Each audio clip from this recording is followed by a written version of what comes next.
Okay, reconvening the Committee on Ways and Means and Energy, Economic Development, and Tourism. So we'll begin the meeting with DBED and DLNR to discuss the the reservation system at the state parks. Okay. You want to answer that question? It's not really. Well, I guess last week I just asked, if DLNR doesn't want their parks website commercialized, is there the opportunity in working with DBED, HDA, whomever is appropriate, so that we can get some links and try to assist, the local entrepreneurs with Hawai'i-made products? Yep. Thank you very much, President Kochi. Actually, we greatly appreciated you bringing this to our attention. Again, my name is Don Chang, Chair Nominee for the Board of Land and Natural Resources. Also present with me is Kirk Cottrell and Alan Carpenter, both with State Parks. Again, mahalo to President Kochi for bringing this to our attention. We are very comfortable linking up our website or linking up DBED's website to State Parks. Actually, we also thought it could be mutual too. DBED could link up to our State Parks website. So we are very comfortable providing that. We do want to promote each other's sister agencies for purposes of efficiency. So we're very comfortable doing that. We'd like to continue to work with DBED with respect to the implementation, but at this point in time, our department's DLNR is comfortable linking up both sites. And we hope that perhaps in the future, we will be able to link up, as President said, with HTA and other agencies to make it more accessible. So thank you. I have a question. Thank you. Yes. Don, for collaborating with the agencies as well. Only the question is, if you're linked, I'm just kind of curious, where is the reservations going to? It's going to go to all other folks who's going to be linked on, or you need a control, right? Right, and if I could, rather than me guessing, I thought I would bring the right people here. If Alan comes up, I understood it that you have the reservation system. You go in, there'll be a link, and when you click the link, then it takes you out of DLNR over to whatever DBED has set up, and that the reservations stay with DLNR. Correct. Alan Carpenter, Assistant Administrator for State Parks. Thank you, Senate President. So, I mean, when I received the call from DBED last week, I was initially I wanted to be cautious and concerned, right?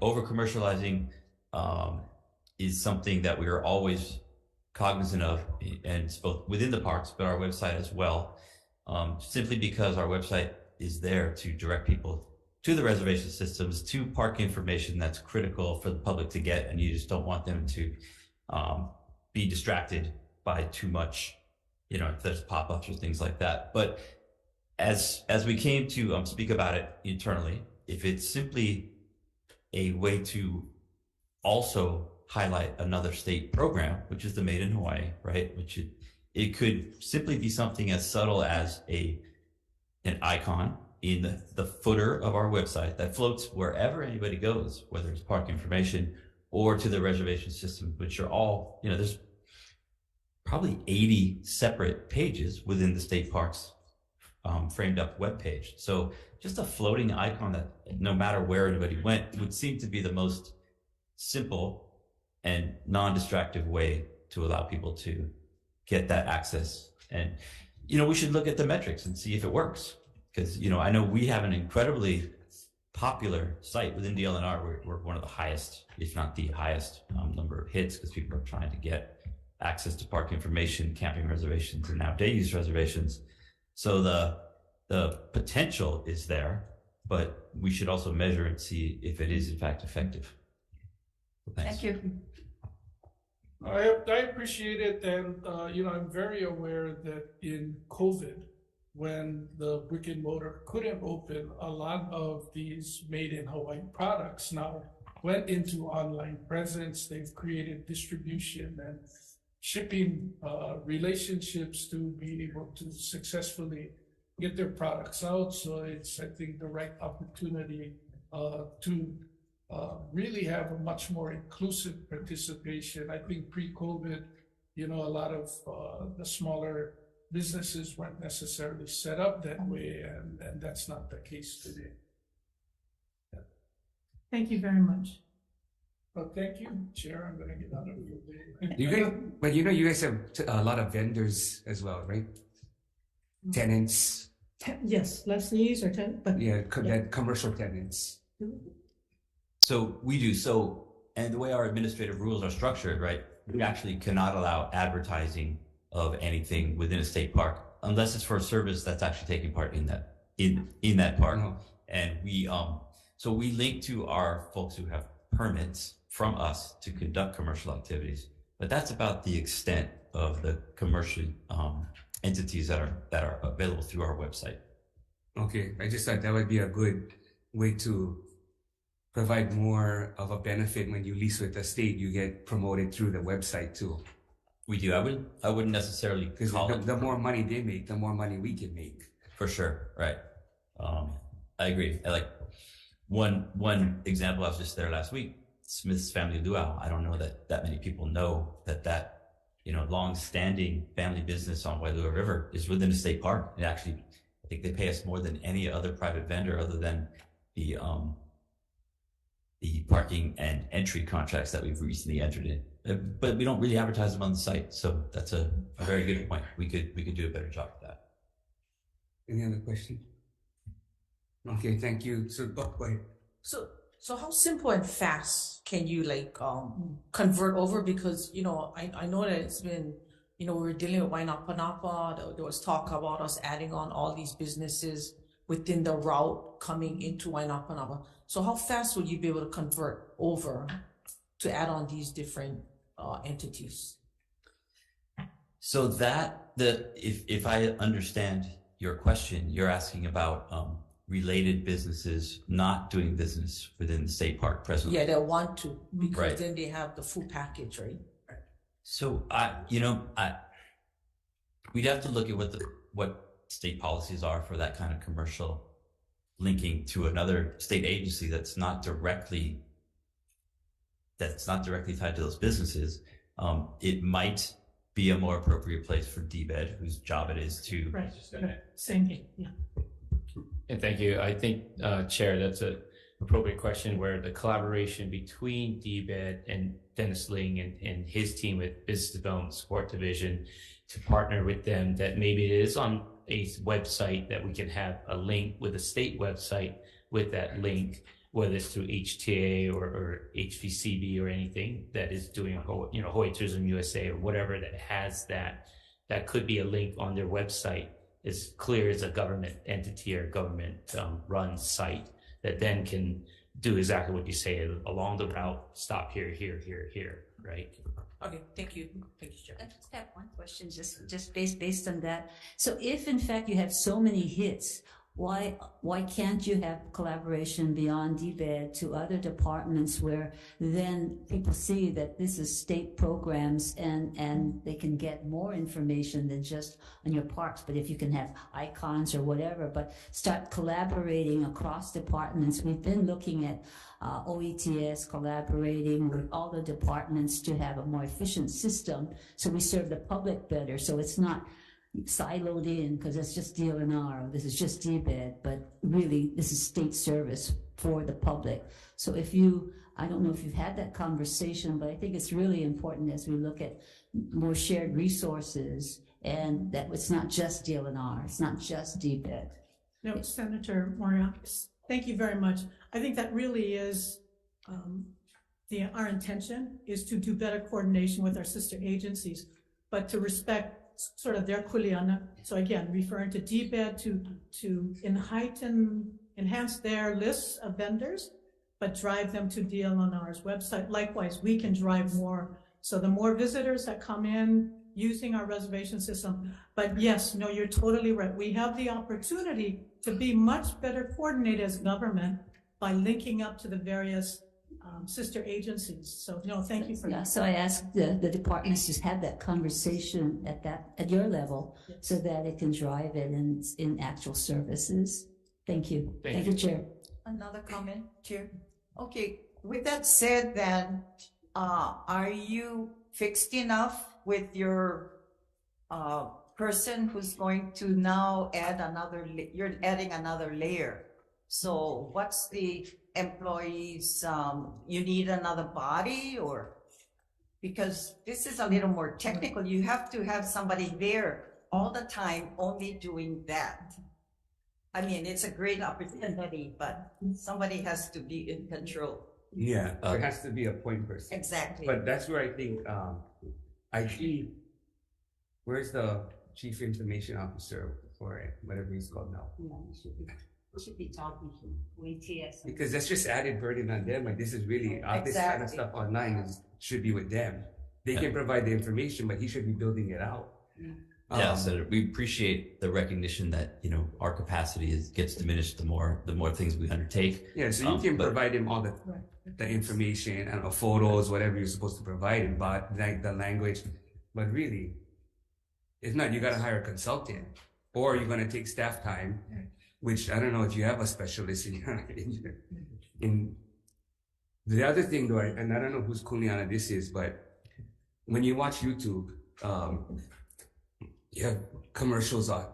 Do we do, like we talked about this, the PSAs for destination management? There should be at least a 10-second commercial on how to act in Hawaii when you're a visitor. Every time you, I don't know, Sea Riders can go develop it for you or whatever. But I don't know, these are things that we can follow up. Great opportunity. We have just started the conversation, right? But all the areas where we know the visitor goes onto our state or county website, that we should have a commercial. No, greatly appreciate that, Senator. I mean, I think, if we want people to behave correctly, if we want to provide opportunities, then we need to make them accessible. So, When you cannot only tell them once. I mean, there's a reason why McDonald's keeps advertising all day. They don't just say it once. And so the same thing. and the website is a good training opportunity. So when you do on the reservation, that may be one of the conditions, is you have to watch the website on how do you conduct yourself. So excellent ideas, and I think we can expand and enhance ours so that we can collaborate with IT on putting that information on the website. Yeah, if you guys can go ahead and start looking for bills that may need to be amended to address some of these concerns, then that would be helpful. And Chair, thank you for that suggestion, because Hawaii Tourism Authority does have some of those materials available for destination management. So we could connect them with John DeFries and his team, as well as the current vendors that have these messages and videos, and then get them on their website. So work with them. Thank you. Any other questions? Senator Wakai. Thank you. Alan, you and Kurt and I got into a discussion a year ago about the missteps at the beginnings of putting this website together, right? You had two people out of Seattle putting this together. We finally brought that contract back home. I think, though, it's still a mistake that ETS hired NIC to build out your platform, not a local company. There's ample local talent to build out this website, and we chose not to. So I would hope that as we iterate this entire website, that we look to a local technology company to build it out. Because I'm looking at your website right now, it looks like a typical government website. It doesn't look like Expedia. It doesn't look like Orbitz. It's a bunch of text and words, pictures. There's no videos like Senator De La Cruz will say. It just looks kind of, to be honest, boring. And if you had an entity that was more in touch with what the consumer is looking for, you might get actually a better response and just more enticing. And to Senator De La Cruz's point of HTA's push for Kuleana and Malama, there is really no connection to that, just off facts here. So how much influence does DLNR have on getting a local vendor to really spice up your website and put in all of these other integral pieces into your registration system? Senator Wakai, I thank you for that. When I came on board and I looked at the website, I said, where's the culture? Where's the integration? Where's the visual? So rest assured, we are looking at reformatting and making this website a lot more user-friendly, a lot more visual, a lot more storytelling. I said, we have to tell a better story. So I appreciate your comments, and we are working on it, I assure you, because I think we need to make it so that it is accessible and it reflects this community.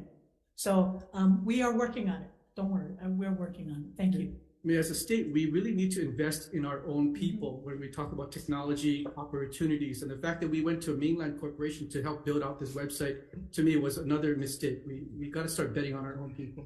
Thank you. Yeah, the only thing about that is it's not just DLNR. I think a lot of our state agencies are doing that. So we should be consistent and just have all of our state agencies see if they can hire local. So we just got to figure that. I don't think it's just a DLNR issue. Senator Favela. I was going to say the same thing, Chair, but one of the things that I'm worried about is that, we're having these guys create our stuff from the mainland. How are they going to understand enforcement? How are they going to understand the rules and regulation? So then that means we're giving them guidance to put on the website that if you had somebody locally, would probably know our Kuleana, would know what is the problems that we're having here with our interest tourists in our community, and not knowing that even though get signs and other things that they see, like I said, again, I'm listening to Senator De La Cruz. We have to be just repetitious about everything from the time they get on the airplane, before they even get their ticket to go on the airplane, all the way till they get here. Because you guys had the one for COVID that they had to go on the phone to do the COVID testing. Why don't we have something on the phone to make check-off points that they understand the laws and the destination and the whatever when they're coming here, to click on that, and at least we have that going too. Because if we could create something like that with COVID, well, we cannot create something like that so that we know that the tourists are getting educated on the plane, prior to the plane, coming here, or they fill out this thing on the phone, don't get me wrong, I'm not into technology, but it'd be easy for them to go on the phone and get input, or put in input, or get input back, so that we know that they're actually looking at the stuff that we're trying to educate them on too. Shouldn't just start there. Every single hotel, every single place that they have tourism, all of them should implement, like how they did with the suntan lotion in Kuleana. You know what I mean? Everybody knew that the thing wasn't good for the reef, so they had this display and advertised and went out there and told everybody that districted suntan lotion or lotion is not good for our environment and our reef. Senator, you have a question. Yeah, that was a question to protect our INA. Can you do that something better than that? Well, what I can tell you and commit to you is, we're clearly hearing from the legislature. We all need to be better coordinated. We all need to be more efficient. We need to tell our stories. So we are working on that. We will be taking a concerted effort to hire local, as well as to tell, if we want people to behave correctly, we need to give them the tools to do that. So I think that's where we're at. So we're trying very hard, but we appreciate the legislature's support of that, and we're going to work on that. Thank you. You got to promote the fines too, though, and jail time. You got to say, you know what? Yeah. If you violate these laws. Yes. And if I may, thank you for the question, Senator Favela. The other aspect, in addition to educating people before they get here and while they're on their way here, is we invite people into the parks and essentially say, you're on your own, right? So we are the least staffed state park system in the country by far. Yeah. And other states that welcome the same number or less visitors than we do have hundreds of staff, sometimes over 1,000. We have 155. We need those boots on the ground. And whether it's through the partnerships like we have at Waianape Napa, where you saw the folks working at Waianape Napa, they're generational families from Hana, and at Haena, it's generational families from Haena and the North Shore. They know the resources, they know the culture. So we need to increase our staffing. But those parks probably also generate revenue. So the more revenue you generate, we can spread that out, right? But we should be able establish. We shouldn't have haves and have not parks. Including parks that can't generate that are really local. That's just like Dobor. Alawai is the one that treats the revenue for most of the staff for Dobor. So Same Right. thing with you guys. You just got to figure out your system of how you're going to generate revenue so we can stop the violin right now. And then teach a man to fish. Exactly. Right. Thank you.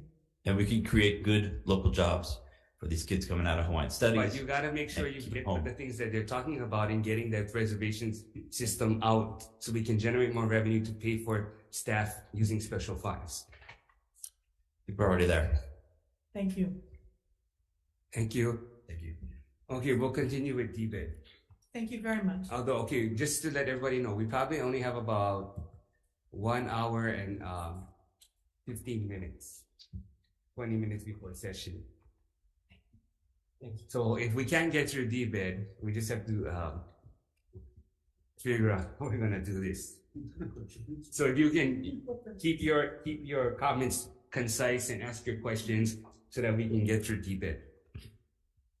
Unless we just have to continue tonight. Okay, we left off on your round 2. Yes, sir. So why don't we get back to the 20 million? You said that that's no longer a request. Yes. Okay, so we'll come back to that because I think members have questions about the correspondence that you guys sent over the weekend. Thank you. If we talk about that now, it's gonna We're not gonna get we to won't anything talk else. about anything else. So Okay. why don't we just get through and then we can come back to that. You want to go to any? You want to? BEG 120. Okay. Mark Blick with the main one is the 1.15 million. Chair Dela Cruz and committee. But to expedite time, why don't you just explain it? And then if people have questions, then we can start calling these guys up. But that way we can just go through it. Go ahead. Sorry, Chair. No, but in general, if you can explain them all, so that Yeah, I don't. Sorry. Yeah. you got to prepare. No, you're right. No, I'm sorry. We have funding cost match and working capital complete for federal grants and leverage federal and other resources, and that's the 1.15 million. So what? Yeah, matching what? Yes, Chair Dela Cruz. It's matching funds for any of the federal grants that we're pursuing. Many of those are reimbursable grants and will need working capital to actually achieve whatever we secure, and then we'll get reimbursed for that. So we actually have to have the funds in place. Okay. So it's out of special funds. What?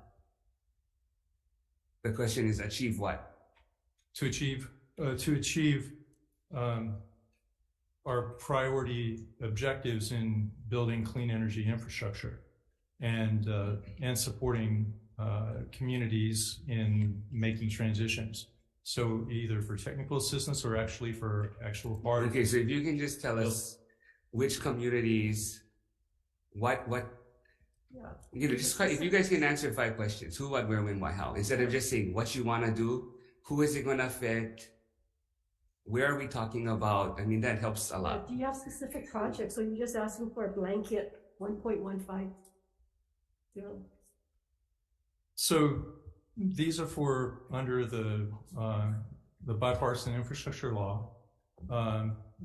Those solicitations haven't been issued, but we need to be prepared to be able to take them on. They involve infrastructure development, they involve technical assistance, and we want to be prepared to be able to secure those funds.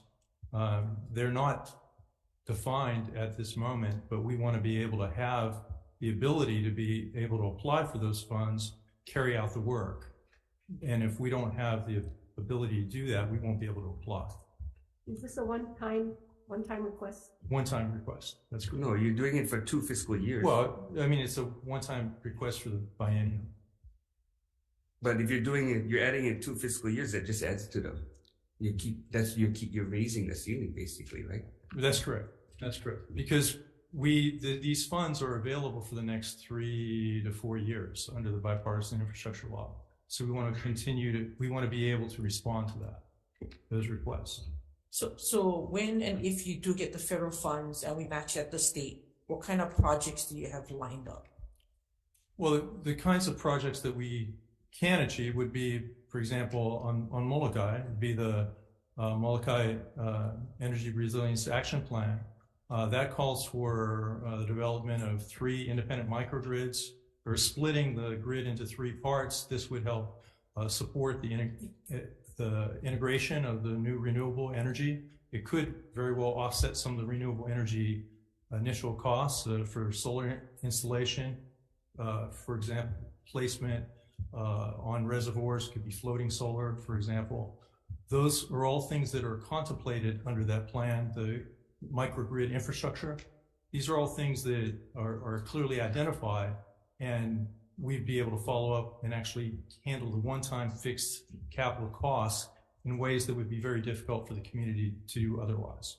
So even like on that project, how much of the money of infusion would you be looking at putting into that one project, considering that you have several other islands that will also have projects with infrastructures? Again, the projects that we would want to deal with under these kinds of funds wouldn't cover larger things like synchronous condensers, but it could very well cover items well under $1 million, maybe $350,000 for the actual storage and grid controllers for a microgrid. So this would be just infrastructure, not employment, right? Yeah, would be for infrastructure, and it would also be for design, and it's meant for deployment. Is there any consulting in there? There would be, in as much as the consulting would be necessary to for the design of the microgrid systems. If that was part of it, it could include some of that. But it's primarily for infrastructure. Okay. Maybe if you can send the committee the list of the projects. Sure. That would help. Thank you. Okay, funds for salary differential. Yeah, that's for the special advisor position. And that's basically the deputy director position for the 8th Hawaii State Energy Office. This person assisting the chief energy officer. So the chief energy officer has a deputy? Well, it's the special advisor to the chief energy officer. So position. But why? But if most of the salaries out of Office of Energy is coming out of federal funds, why not just take this out of federal funds? The position that was created was the energy program specialist, and that's the position in place. And that was at a very, I'm sorry, that's the,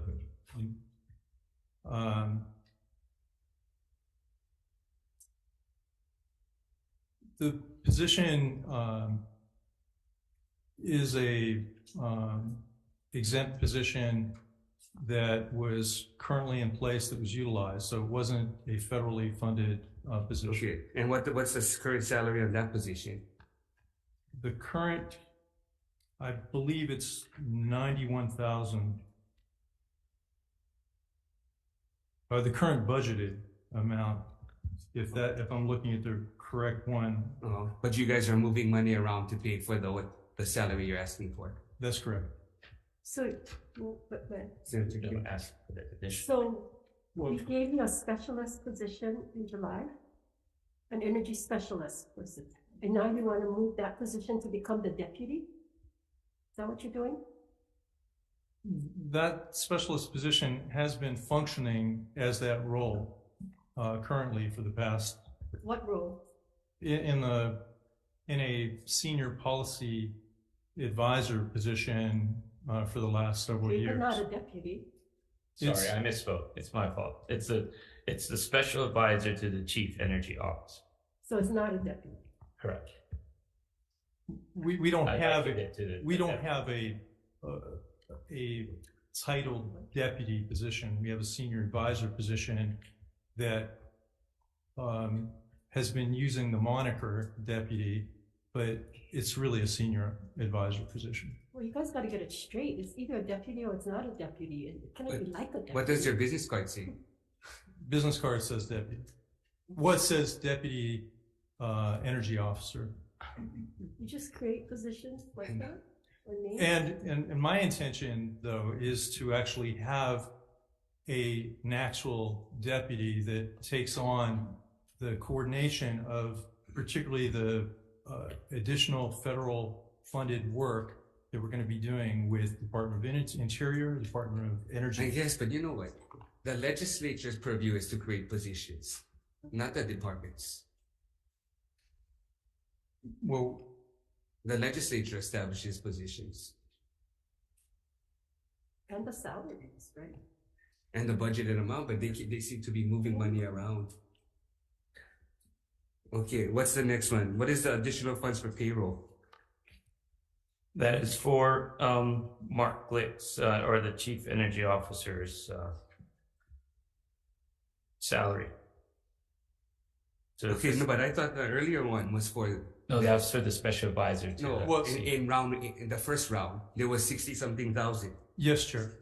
So now this is in addition to the 60-something thousand? When the offer was made for the Chief Energy Officer by Governor Green, it was at a higher rate than what the previous round one request was. So this makes an additional adjustment for that to meet the offer by Governor Green. Okay, so if members look at table 6, not the paper, but back on the... Yep. If they look at the last row on table 6. What page are you looking at? That's page 155. You see the 66,915. So what they're asking for is whatever the salary is now that's budgeted. They want the 66,000 plus now they're asking for the 38,000 on round 2. They're 17. Sorry, it's 17,000. So they have 2 separate asks, one in round 1, one in round 2, to add to this salary position. So for a total amount of how much? Yeah, so we just have to add the 66 and the 17. So the specialist, in addition to what was already there? Yeah, so the base salary is what? You mean once it's all added No, up? what's the base now? Base salary now? In the books. Yeah, in the books, that base salary is 83,796. Yeah, so that essentially doubles it. 60. Oh, yeah. Okay.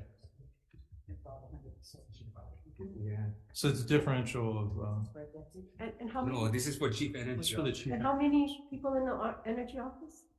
30, I thought. 33. But most of them, you see, how many are federally funded? 19. They're still part of our team. Yeah, no, I mean, how long has it had that many people? Well, it's varied over the course. I mean, during ARA, it was in the 50s, and then it went down to 40 persons during the time I was energy administrator, and it's now been increased to the current number probably in the last 2 years. And how does it compare to other directors for departments, the salary? No, that would be the same as the DBET director, right? Approximately.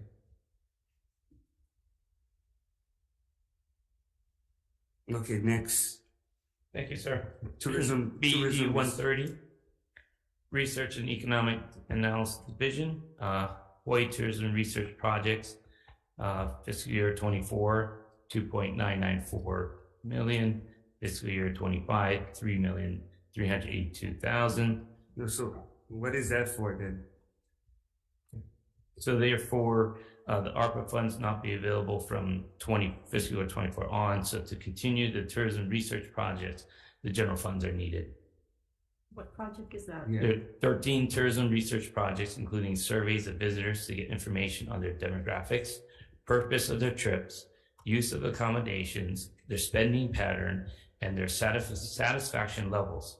Surveys of local businesses on visitor room inventory, timeshare, vacation rental, survey of Hawaii rental residents on their sentiment towards tourism and cruise visitor survey on their characteristics and spending pattern while touring the islands.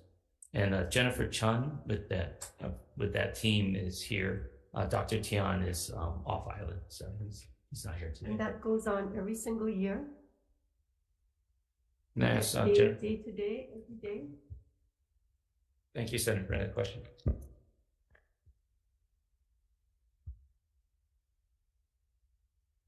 Sorry, Senator, could you repeat your question? Yeah, they're asking for this money now. Is this money continuous, year after year, month after month?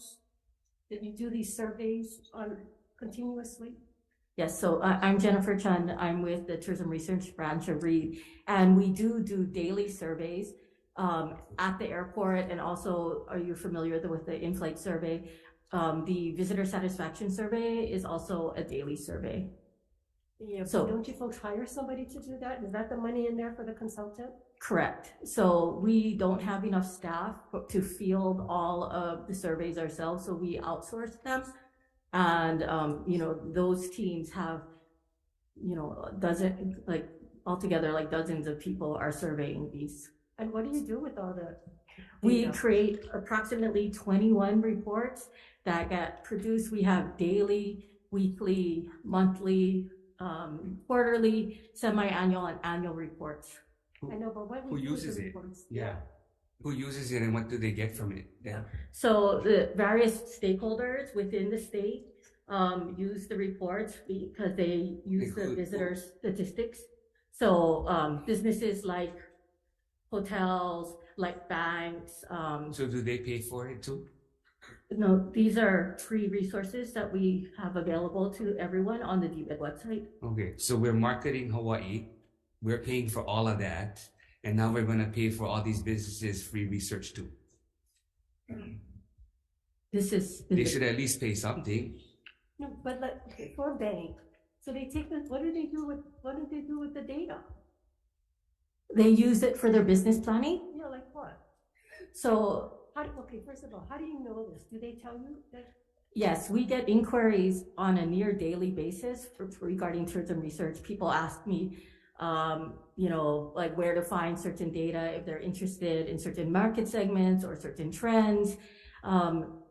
We get a lot of questions about that, and we have most of the data available on the DBED website. So I give them links, and sometimes I walk them through so they understand the reports. Can you give us a list of how many people actually contact and what do they contact you for? Yes, we can make up that list. Okay. Jennifer, we're well on our way to digitizing the ag form, which is a wealth of information for you and your team to analyze. When we digitize the ag form, what do you anticipate the cost savings will be for this research budget?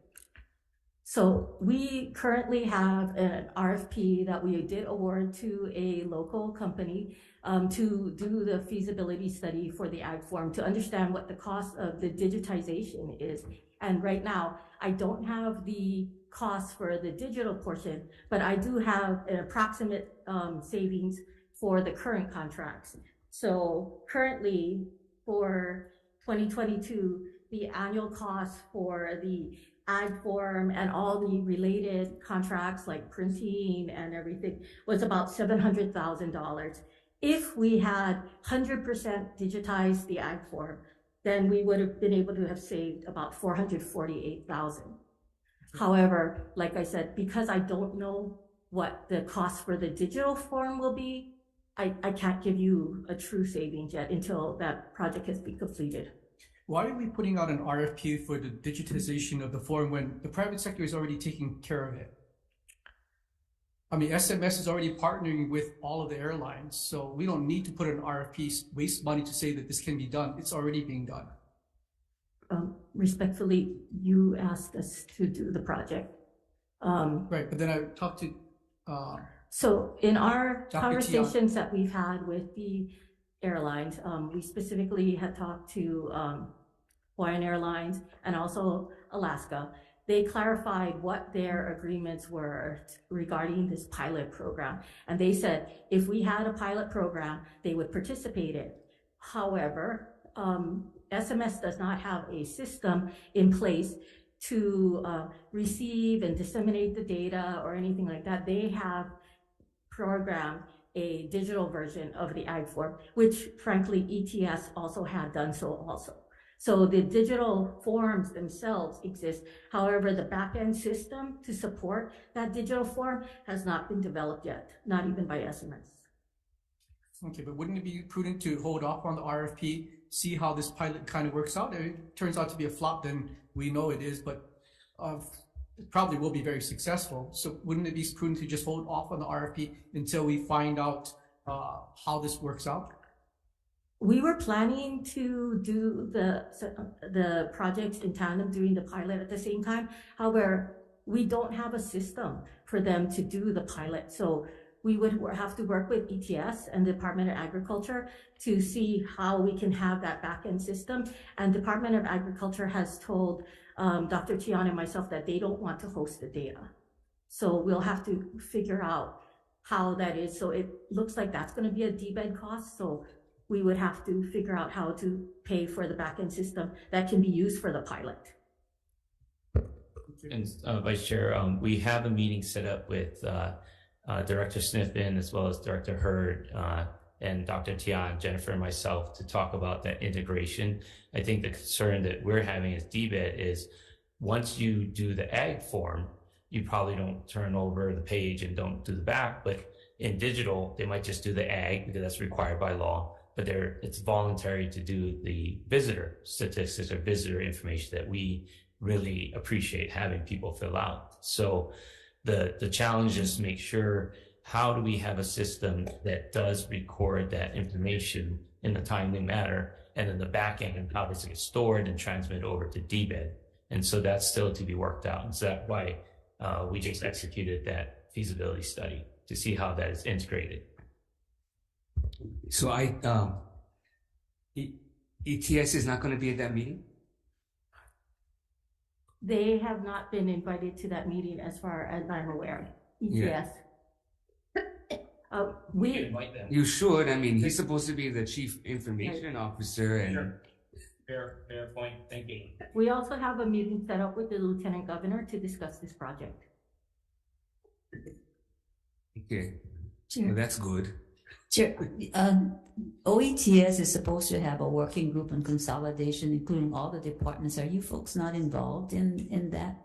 Because that's looking at, we also established or gave them funding last year for Chief Data Officer, which is supposed to be looking at this kind of across the board use of data and supporting the departments. So have you been involved at all in the working group?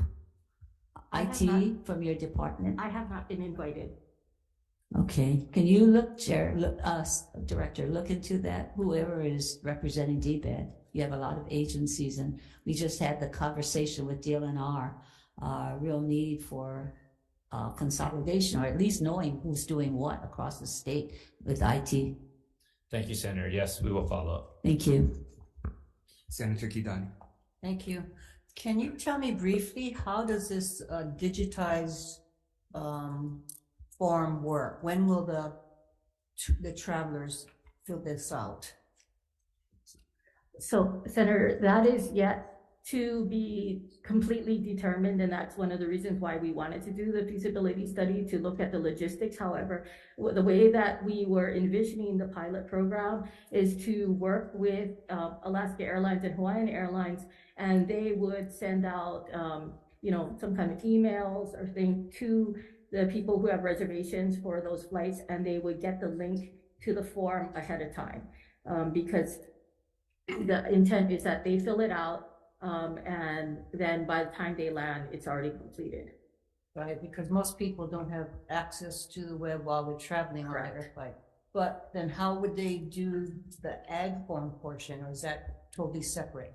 So the agricultural questions, the agriculture, plants and animal declaration, and the visitor form would be one whole set of questionnaires that would be sent to the airline customers. Right, but if you do it ahead of time, correct, you may not be answering correctly, because if you buy something to eat at the airport and you have an apple and you bring it with you? The current form is a pre-arrival form because you fill it out, the ag form is filled out on the plane. So the questions about spending, that is a whole different survey.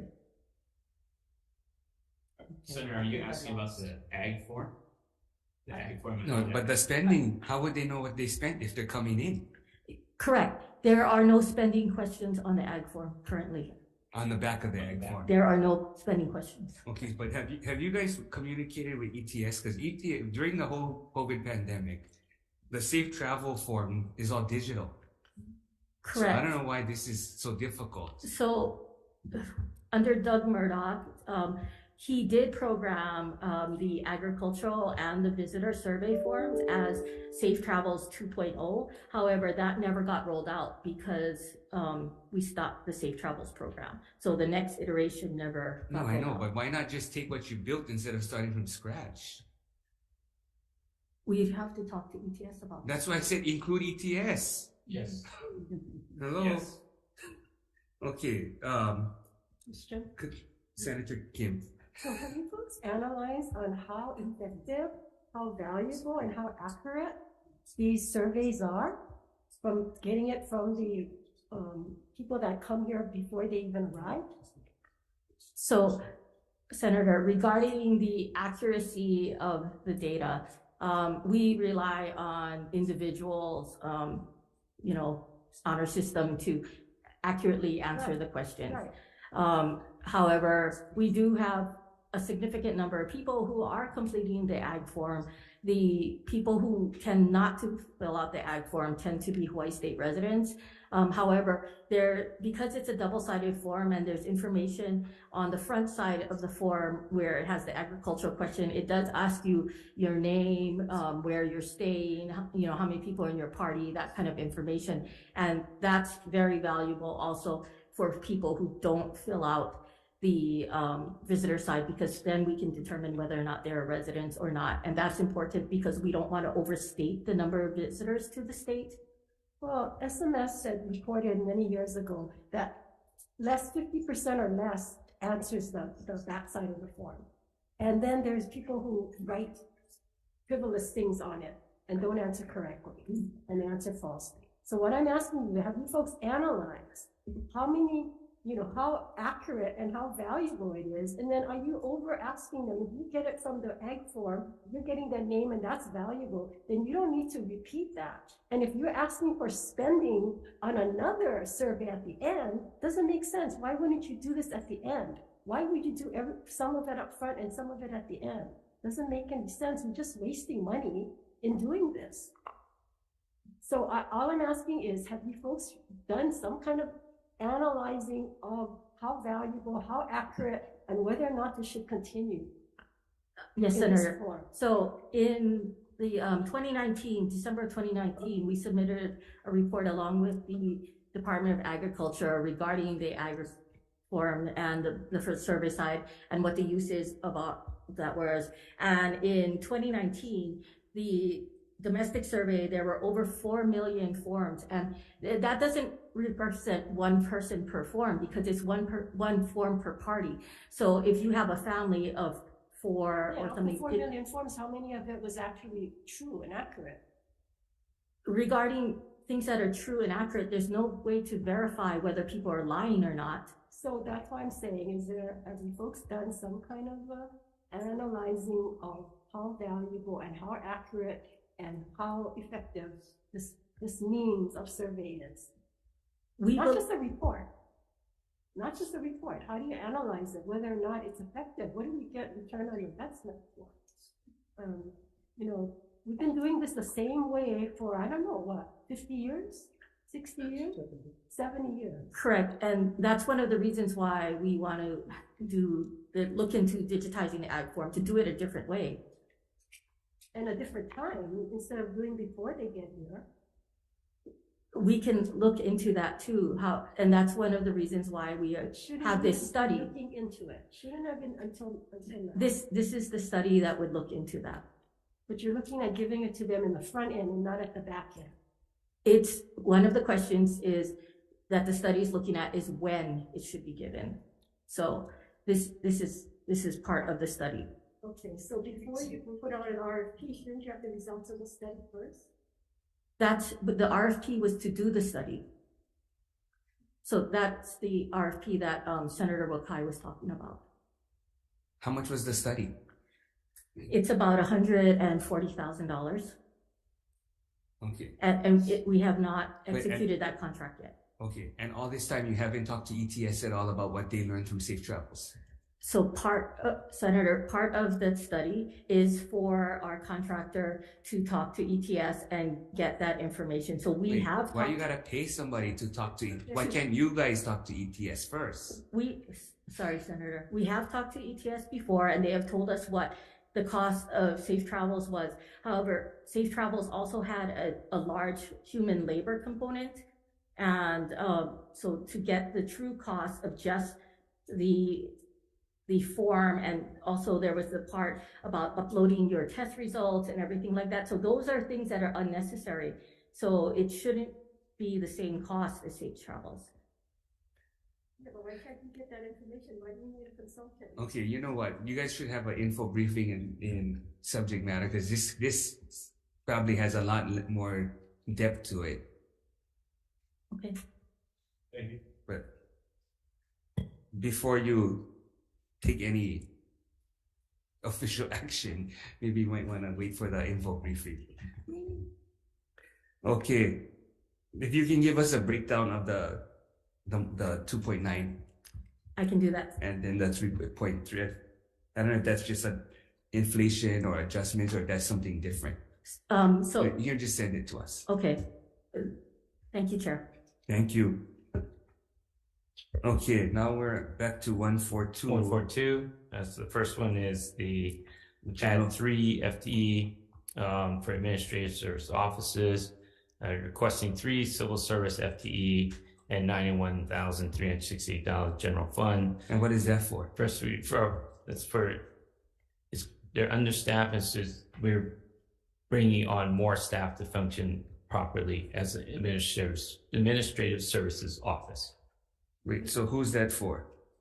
BED 142, that's the director's office. ASO falls under our Yeah, office. but I thought you guys took who's using that? Who's in that role now? Oh, so the next one is the ASO salary differential. And so that we took a management analyst position. No, but when we had cut the position, what did you guys? We did internally. We had one person doing the human resources officer and the ASO position. He did both jobs. One person. So you re-described the current position for ASO. Correct. We took the management analyst 2 position, and then we changed that into the ASO. And so the second one is for the salary differential between the two. And the 3 position. Sorry. And the 3 position, how many people you have in that on remote? Anybody on remote? Remote now, yes, but then everybody's coming back on February 1st.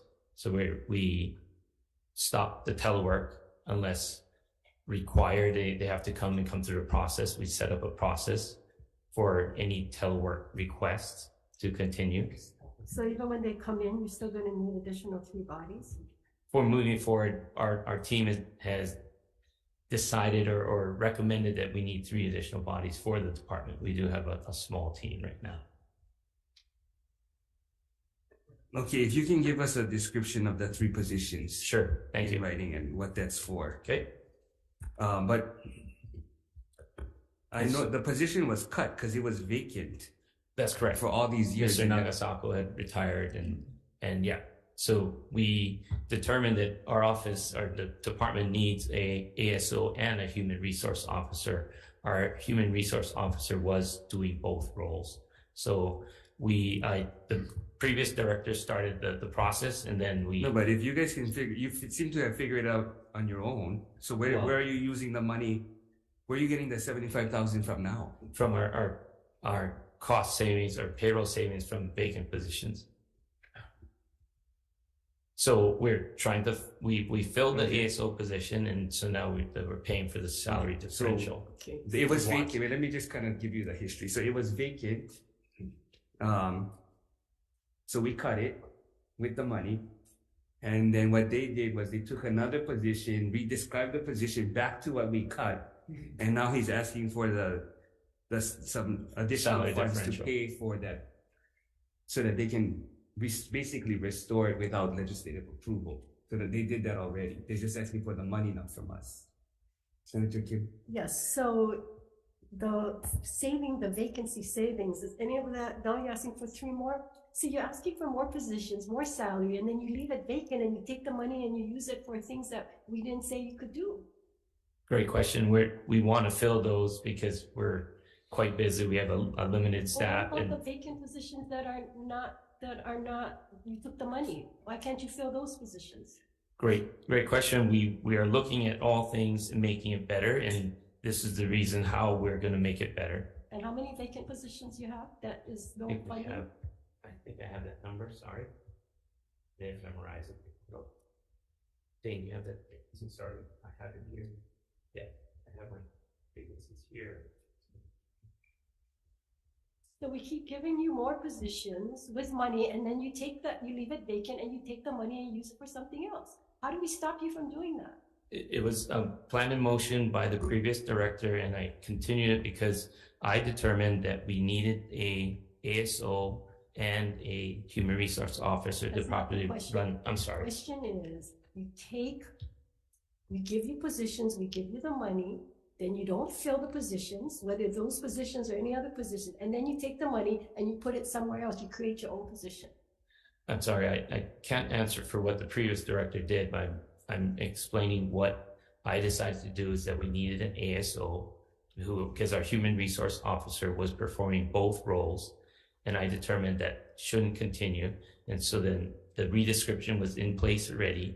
And so we advertised and did a recruitment for an ASO, and we just recently hired So you're an ASO. saying you're no longer going to take any monies from vacant position savings and use it for something else? No, that's not true. What you're saying is that the previous director did not fill the position, right? That's correct. Okay, so But that's the where redescription. that's where it ends. Then when you come in, you say, "Oh, I need an ASO," so you find the position and then you redescribe it. The redescription was in place before I started. Yeah, So I filled the position. Yes. Okay. Yes. So the previous administration kept it vacant. We cut it. Then they found another position. I don't know if they kept it vacant. I think someone retired. Well, it was vacant. We wouldn't cut. I mean, I understand. there was nobody It in there, wasn't- so we cut it. Yes. So in the meantime, you guys have a bill coming through for 3 more positions. We're asking for 3 additional positions. Yes. What is that for? It's for fiscal officers, for people that, can I ask, Lucy or Stephen, And that's in addition to this 3 over here? Yep. in addition to additional 3? To the 3 for administrative services office. And then how many vacancies you have? 57. 57. Maybe when you fill all those positions, then maybe we should give them position. Okay. Chair, later on, I'd like to add. So the question is, you folks have a bill out there for 3 more positions. What are those 3 positions for? Good morning, everyone. My name is Lucy Pascual. I'm the newly hired ASO for the department. So the question on the 3 positions, we respectfully request for the 3 positions for you guys to please consider to fill in. And these are the accountant 4 position, general professional 4, which will be dedicated for like contract procurement. And then the last one is another HR specialist. Okay, but 4 position. you're talking about the 3 positions for the ASO office, right? Yes. Okay, what she asked was, what are the 3 positions for in the bill? Who's? There's a. You said earlier there's a bill for the fiscal. I'm sorry, that's the broadband? Is that? Yeah, those are. What is that? What is that for? That's for the broadband. That's for to make them permanent from the bill that was passed last session to establish those 3 but positions. I thought you guys did that in the budget already. Yeah. What she's saying is there's a separate bill asking for 3 positions for DBED. Is that part of the administrative package? I look that up and get back to you. Okay. Sorry. Okay, So, can I finish? Can I start? Can I go really quick? On the specialist that you said, HR specialist and these other two positions, there is no vacant positions with those titles? No, there is no vacant HR specialist for a position right now. But No. there is a 3 or a 2 or something. There is an HR assistant that we will be filling in. It's an SR13, but there's no vacant professional for Yeah. position. But you guys took a position and created the ASO position. So why wouldn't you take some other vacant position and create the ones you guys need then? So I believe the position that was abolished was a management analyst 2, which was an SR18. That's where they built this ASO position. That's why we're asking for a differential for this position. No, I know. Okay, instead of asking for 3 new positions, why aren't you taking the vacancies and using that? You guys already re-described one position to create the ASO. Table 11, we have 3 vacancies, fiscal officer 1, business development program manager, and a secretary 2. And so those are the only positions that we have vacant in BED 142. Senator Noy. Okay, thank you. Several years ago, when I visited, my staff and I did our visit to DLNR, at that time there was a reorganization for ASOs. Now, going back in history, a couple of years ago, can you tell us the reorg, how many ASO offices do we have? Just at one, right? That's housed at DLNR. No. Every department basically has an ASO. Okay, so when DLNR consolidated the ASO division, and I'm just wondering if it affects similarly to other agencies, all of the DLNR agencies that we know are large. Each one of them had ASOs in their own divisions. There was a consolidation. And so I'm just curious to see, because we had issues with regards to positions. So I'm curious to see if the positions that were all transferred to one and they went all downstairs to a new room, and we had problems because each ASO in all the different divisions, whether it's 12 divisions, had to go down and we created this ASO office. So are we having the similar situation with the other agencies? No. That because we consolidated and now are you running into employees services for the divisions? No. Like right now, as far as I know, I believe there's about 3 ASO positions for DBED. So one like in DBED, which is like my position, there should be one in Aloha Stadium, and then one in. So did you folks consolidate the ASOs? You still kept each division. DLNR did it different.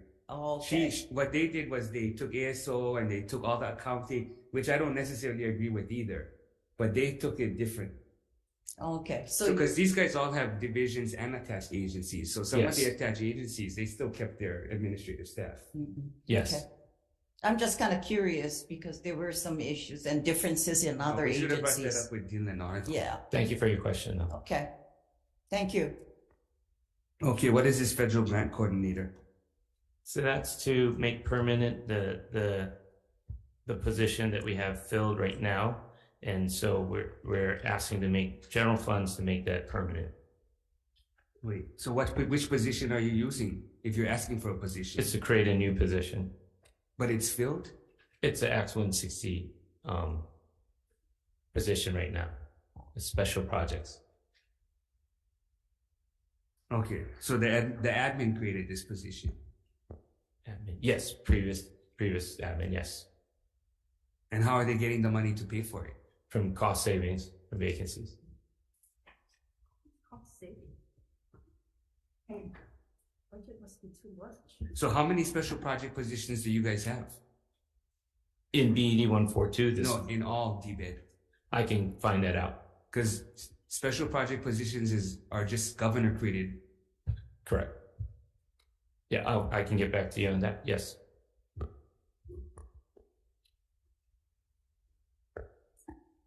Oh, Fabella, Senator Fabella. How much other positions that we have with you guys that is using other vacancies to pay for other positions? How much more of the vacancies that you guys are using, are you guys doing the same thing? Or previously, before you've been there, are doing the same thing? Because it seems like the same thing that we have a problem with the University of Hawaii, having vacancies and using them for something else. And then the taxpayers is the one that is being penalized. So if you guys are not using the vacancies and you guys continue creating internally, how you guys would feel that we just would phase out all those positions that is vacant, and then when you guys need them, you guys just come back here and start asking for it? Because every time we do something here administratively, same like with anything else, you guys go ahead and after we cut up or don't fill it because the person retired, then you guys put them in and you guys use money from another department to fill that department, and then none of us know until we have these kind of hearings. Okay. So I think what we should do is just cut pretty much all the departments' vacancies so that they don't have that preview of using that kind of money, because that's still the taxpayers' money. If the legislation didn't fund it and then it eliminated, and then you guys do it internally, not you said the previous person, do that. So do you think there's something that we should consider because you guys been using money from other positions? Well, thank you for that question, Senator. And I think to Chair Del Cruz's point, we will get that information to you as what special projects, positions that we do have, and then we can look further at what is appropriate or not. And we also request that you tell us which positions, how much money was taken, which vacant positions, you took the money, and where did that money go? Okay. Like position by position. So all the positions that had money that you took it and used it somewhere else, we want to see how much that was and where that money went. We will get that information. Yes. Thank you. Okay, $5 million for broadband infrastructure grant program. What is that? Broadband infrastructure grant program was appropriated $5 million last legislation with CSFRF funding, but the appropriation was not released by the previous administration. So we can seeking to fund the program, and so we're requesting $5 million in general funds, which is non-recurring. But you're still in the current fiscal year, so why can't they release the funds? I'm going to ask Bert Lum.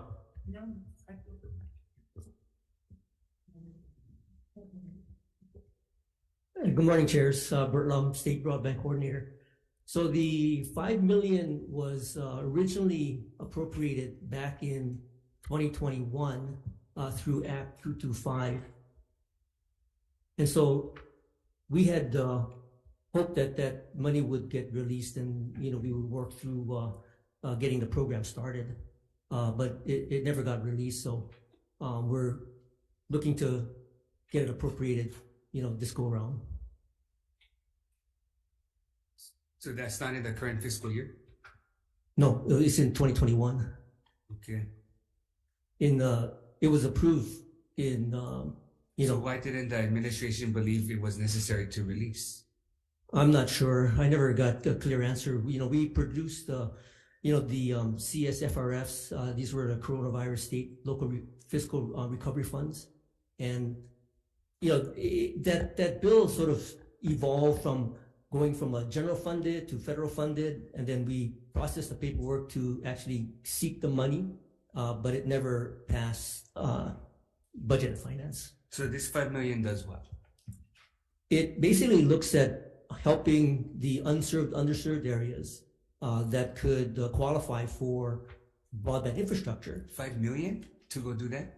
Yeah, and it's actually the act provided a 60% match by the ISPs that would potentially, go out to, we would go out to bid and they would respond.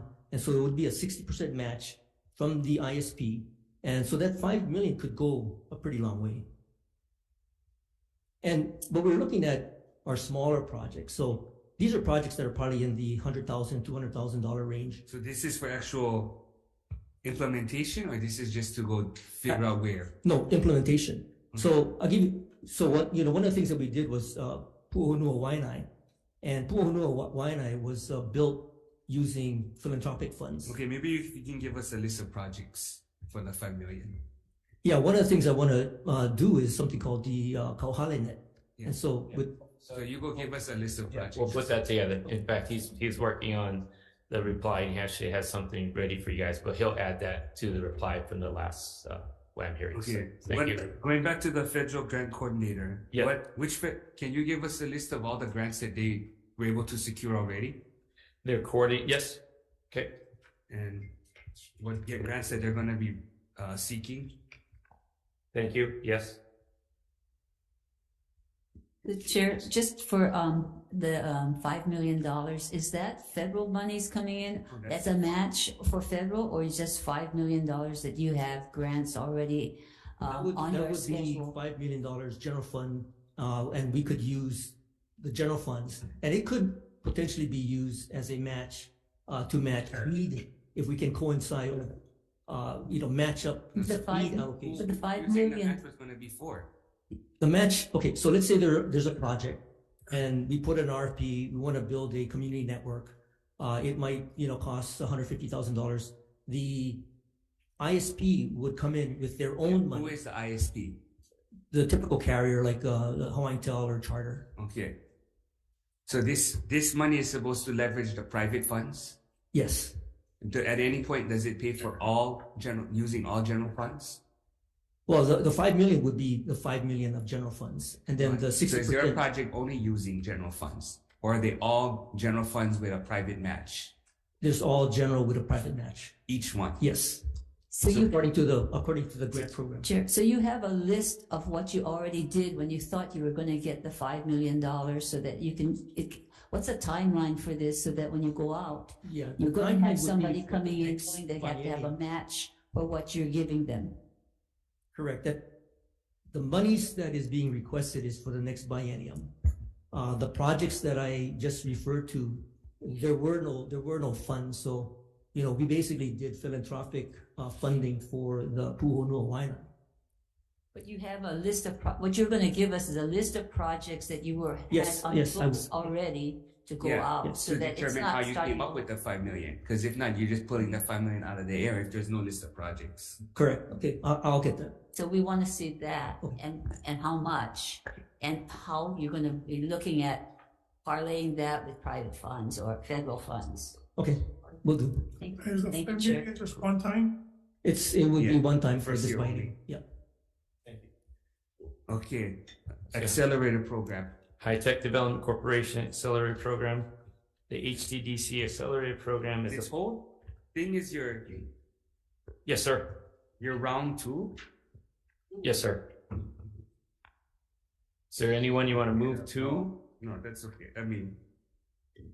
I guess we have no choice but to go through. Okay, 1.5 million. For the accelerator, yes. The program is a public-private partnership that supports new business formation and growth in Hawaii. HTDC contributes funding up to 50% of an accelerator's operational expense. Accelerator provides funding, mentorship, and business network to cohorts of small businesses looking to scale each year. The goals of the program are to increase the number of new innovative Hawaii small businesses, increase the private sector investment capital available in the state, and ultimately to increase the number of jobs in the state. The program aims to provide resources for startups across a diverse set of industries and across the islands, and the appropriated funds are awarded as contracts to eligible businesses. And so 1.5 million on a recurring basis. And I've been to 2 HTDC board meetings recently, and they did presentations. I was very impressed as a new member of the board. So the presentations of what? Who were funding? Yeah, and they're about their accelerator process. It was Mana Up with Melly James, and I think Blue Planet Startup. Okay, so can you give us how the previous year's monies were spent? Yes, Len Higashi is here as well if you have questions of him, but yes, other than... Yeah, so you can send us what the previous funds were spent for and what the results were. Thank you. And then what about the second one? Make sure I got that. HSDIR phase 2 and 3. Make sure I have that.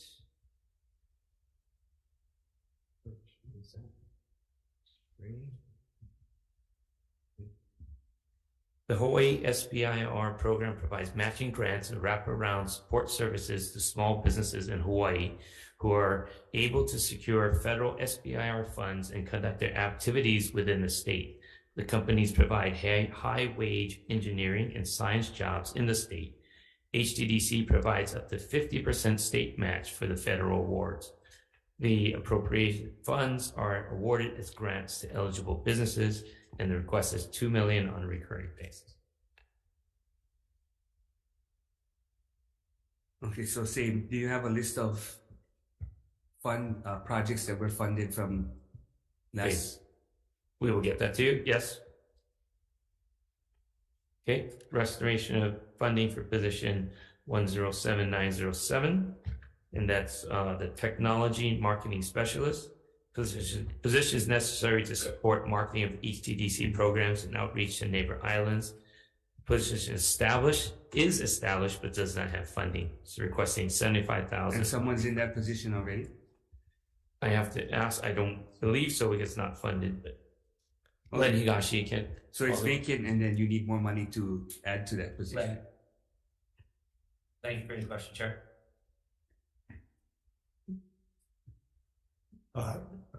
Thanks, Chair. No, the position has no funding, therefore we cannot fill the position. Okay, so it's just a position, no money. It's currently a position with no funding. Yeah. So we're requesting funding so we can hire somebody to put into that position. So Len, you can provide what the and how many vacancies do you have? Excuse me? How many vacancies does HTDC have? Okay, so I have currently 2 vacancies. They opened up in November and January, so they're very recent and working hard to fill them. We have 5 state-funded employees currently and 6 federally funded employees currently. Okay. Okay, what is the 1.5? 1.5 Manufacturing Assistance Program. The MAP program provides matching grants and wraparound support services to local manufacturers who are increasing their capacity to manufacture within the state. The companies provide diverse job opportunities in the state, strengthens our resilience, decreases our dependence on imports, and increases our export capacity. The funding awarded to companies provides a partial reimbursement, 20%, for equipment upgrades and other eligible expenses. Appropriated funds awarded as grants to eligible businesses, and the request is 1.5 on a recurring basis. Okay, so same thing. If you can give us a list of projects that were funded from the previous year. Chair, we submitted all of this, the manufacturing, the small business, the accelerator program. We submitted it in response to the first briefing that we had. 686. Thank you, Len. Thank you. So if you have a question on that, Len's here to answer on that. But you have the breakdown though? For the accelerator program specifically, we have the list of the accelerators awarded. For the manufacturing, we provided a total list of companies and the district or the cities that they're from. Okay. And for the SBIR, 257 companies supported. There's a list. There's a list. With the breakdown of how much each received? No. Yeah, that's what we want. Okay, sure. No problem. We want to see how the money was distributed. Sure, no problem. For all 3. Understood. Thank you. Do you have any outcomes from the companies as well? So, you're supposed to be giving them funds so that they develop, their sector. What have they produced and how sustainable are they? Do you have any kind of information on that you could put as a 3rd column? Yeah, thank you for the question. And again, in the response that we submitted, we explained the number of companies, the economic impact. For example, just one simple example, the SBIR program this past year, 2021, $32 million of federal funding came into the state because of from the companies that were awarded. And the companies are still staying here. And we listed all the companies that are currently in Hawaii and still in Hawaii. We also gave you a number of companies that are no longer in business. And, for all of there's several HTDC, we consider these all HTDC core programs. And I said 91% of the companies that we support are headquartered in Hawaii, still doing business in Hawaii. So if we could have that information, what you gave them, what their output is, and like if number of jobs or how many employees, Understood. we also want to see that we keep employees here. Understood. And we put it on an aggregate basis. But what we did not do is we didn't show breakdown per company. So we'll follow up. But you in a have that subsequent information. response. It's actually published on our website in part of our board package. So you can put that in a format that we can see what was given and what do we have going forward as a sustainable company. Thank you for the question. We will do that. Thank you. Thank you, Chair. Thank you, Senator. So one last question. Is there another division or department or agency within DBED that is performing the same duties as you for you to lose your funding? No, I do not believe so. Okay. Thank you. Thank you. Thank you, Chair. Any questions for HTDC? Okay, you know what? I think the next 144 is Office of Planning. Yes. Okay, it looks like you have quite a bit of S for Office of Planning. So what we should probably do is recess now. I think it would be kind of awkward to just start with 2 lines and then we have the majority in the next meeting. So why don't we just recess till tomorrow, 9:30? Thank you.